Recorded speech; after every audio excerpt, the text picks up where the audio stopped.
मेरी ननद की शादी बहुत अमीर परिवार में हुई थी, मगर वो कुछ दिनों बाद ही पति के साथ मायके में रहने लगी। मुझे बहुत अजीब लगता। फिर अचानक ननद का पति अपनी दोस्त बताकर एक लड़की को हमारे घर ले आया। एक रात जब मैंने देखा तो मेरे पैरों तले से जमीन निकल गई कि मेरी ननद खुद अपने पति को उस लड़की के कमरे में छोड़कर आ रही है। सुमन के सर पर मानो दुखों का पहाड़ टूट पड़ा था। उसे तो विश्वास ही नहीं हो रहा था उसकी माँ उसके साथ ऐसा कर सकती है। जन्म देने वाली माँ भी ऐसी हो सकती है क्या? आइए जानते हैं सुमन की कहानी। 3 भाइयों के बाद पैदा हुई परिवार में सबसे छोटी सुमन सबके लाडली थी। सुमन बहुत खुश मिजाज लड़की थी। धीरे धीरे सुमन और उसके भाई बड़े होने लगे। भाई पढ़ लिख कर नौकरी पर लग गए। एक एक कर सभी भाइयों की शादी भी हो गई। घर में भाभियाँ आ गई। सब बहुत अच्छा चल रहा था। सुमन भी अभी कॉलेज की पढ़ाई चल रही थी।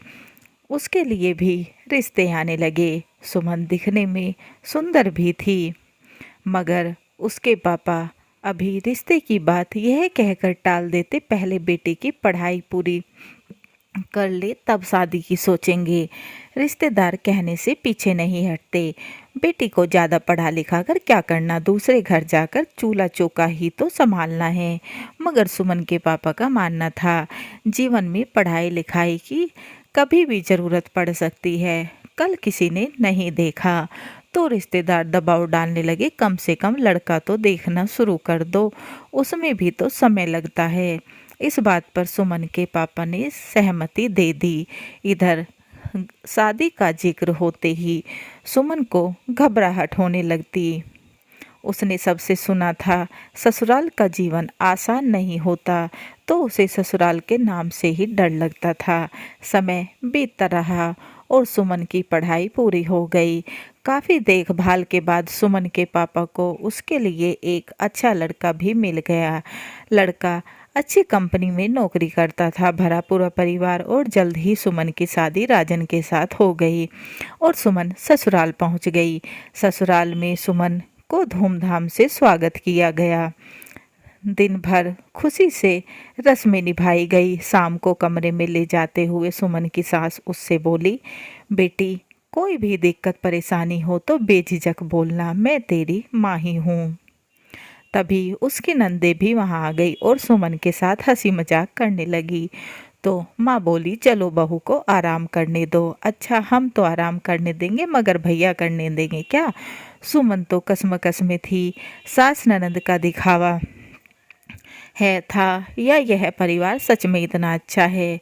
सब तो कहते थे ससुराल में सास ननद जीना हराम कर देती हैं, मगर यहाँ तो सब कुछ अलग है। तभी सुमन का पति राजन कमरे में आ गया। अरे कहाँ खोई हो मेरी दुल्हनिया? सुमन का ध्यान टूटा। कहीं नहीं। दोनों की बातचीत होती रही और एक दूसरे की बाहों में दोनों सो गए। सुबह सुमन उठकर जल्दी से तैयार होकर बाहर गई तो देखा उसकी सास ने रसोई घर का सारा काम निपटा लिया है। उसे देख सास बोली, बहू पहला दिन है, पूजा कर लो, फिर सब लोग साथ में चाय नाश्ता करेंगे। सुमन बोली, मम्मी जी आपने मुझे आवाज़ क्यों नहीं लगाई? मैं भी रसोई में आपकी मदद कर देती। अरे बेटी, काम करने के लिए सारा जीवन है, अभी अपनी मेहंदी का रंग और चढ़ने दे। वैसे भी तुझे ही घर संभालना है। मेरे बुढ़ापे का सहारा तुम बच्चे ही तो हो। कुछ दिन हंसी खुशी बीत गए कि सुमन सास से बोली, मुझे मायके की याद आ रही है, घर जाना है। सास बोली, ठीक है, हो आओ। और राजन को बुलाकर कहा, बहू को मायके मिला ला। सुमन घर गई तो कुछ दिन के लिए वहीं रुक गई, मगर ससुर को यह सब अच्छा नहीं लगा। एक दिन के लिए मिलने गई थी और इतने दिन हो गए वापस नहीं आई। वो अपनी पत्नी से बोले, तूने बहू को ज़्यादा ही सर पर बिठा लिया है। सास ने कहा, अभी बच्ची है, नादान है, जिम्मेदारी आएगी तो खुद ही समझ जाएगी कि शादी के बाद ससुराल ही लड़की का घर होता है। वैसे भी यही समय है थोड़ा फुर्सत में रहने का। मैं हूँ ना, घर संभाल लूँगी। समय बीतता रहा। सुमन राजन की शादी को भी कई साल हो गए। सुमन ने एक बेटे को भी जन्म दिया, मगर सुमन का मायके जाना अभी भी लगातार बना रहता। वो महीने में 2-3 चक्कर मायके के लगा देती। बेटा स्कूल जाने लगा तो उसे भी सास के पास ही छोड़ देती। परंतु मायके में भी अब परिस्थितियां बदल चुकी थी। बार बार सुमन का मायके आ जाना भाभीयों को खलने लगा। हर बार गृह कलेश के कारण तो अब माँ को भी सुमन का जब देखो मायके आ जाना अच्छा नहीं लगता था। इस बार जब सुमन पति के साथ मायके रहने आई तो उस समय तो सबने उनकी अच्छी खातिरदारी की, सही से बातचीत की, मगर अगले दिन सुमन रसोई घर में पानी लेने गई तो अंदर से आती आवाज़ों ने उसके कदम बाहर ही रोक दिए। उसकी माँ और भाभियाँ आपस में बातें कर रही थी। उसकी भाभी माँ से कह रही थी, माँ जी क्या दिक्कत है ननद जी की, जब देखो मुंह उठाकर मायके चली आती हैं। अरे अच्छा खासा पैसों वाला ससुराल है उनका, फिर हमारे सर पर खर्चा रखने क्यों दौड़ दौड़ कर आती हैं। अरे खातिरदारी में खर्चा नहीं होता है क्या? ऊपर से अपना काम छोड़ आओ भगत में और खड़े रहो। सुमन की माँ भी भाभीयों की हाँ में हाँ मिला रही थी।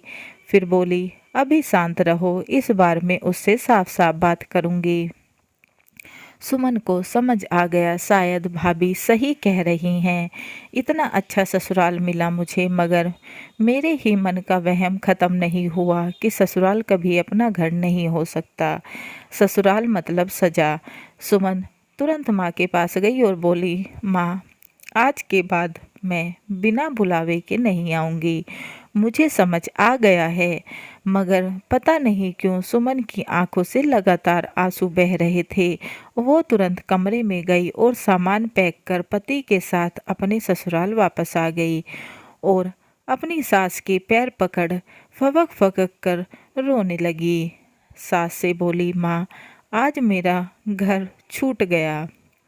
सास बोली, अरे बेटी तेरा असली घर तो हमेशा से तेरा इंतजार कर रहा था, इसे संभाल, यही तेरा असली घर है। सुमन बोली, हाँ माँ आज सही मायने में मैं अपने घर लौट आई।